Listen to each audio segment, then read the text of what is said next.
મિત્રો, મેં શા માટે આ પ્રશ્નમાં એમ કીધું કે મોઢે જવાબ આપી શકાય એવો પ્રશ્ન? જો અહીંયા છેદમાં 10 ના ગુણાંકમાં છે, એટલે કે અંશમાં 10 નો અવયવ હોય, એટલે કે 5 અથવા 0 હોય તો જ આપણને વિભાજ્ય હશે, નહીતર વિભાજ્ય હશે નહીં. તો અંશમાં આપણને ક્યાંય 5 જોવા મળતા નથી, એટલે જવાબ પોઈન્ટમાં આવશે. એટલે કે ઓપ્શન નંબર બી અને સી આવશે નહીં. હવે વધ્યા બે ઓપ્શન.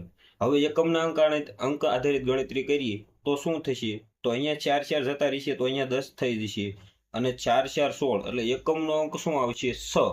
એટલે કે એકમનો અંક ધરાવતો એવો ઓપ્શન માત્ર એ છે. એટલે આપણો રાઈટ આન્સર શું થશે? ઓપ્શન નંબર એ, 1953.6. અને 5ના ગુણકમાં કાંઈ પણ એકમનો અંક છે જ નહીં, તો એકમનો અંક 5 આવવાની કોઈ સંભાવના છે જ નહીં. તો આપણો ઓપ્શન ડી આવશે નહીં. એટલે કે આ દાખલામાં આપણે કોઈ પણ પ્રકારની ગણતરી કરવાની નથી. જો આપણને નિયમ ખબર હોય તો વિભાજ્યતાની સાવી કરવાનો મહત્વ જ આ છે.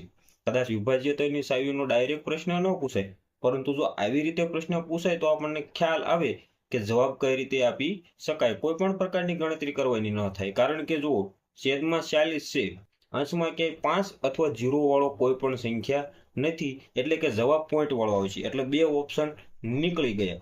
હવે અંશમાં ક્યાંય 5 છે જ નહીં, તો આપણને 5 વાળો જવાબ મળશે નહીં, એ આપણને ખ્યાલ આવી જાય. એટલે ઓપ્શન નંબર ડી પણ આવશે નહીં. તો અહીંયા આપણો રાઈટ આન્સર શું થશે?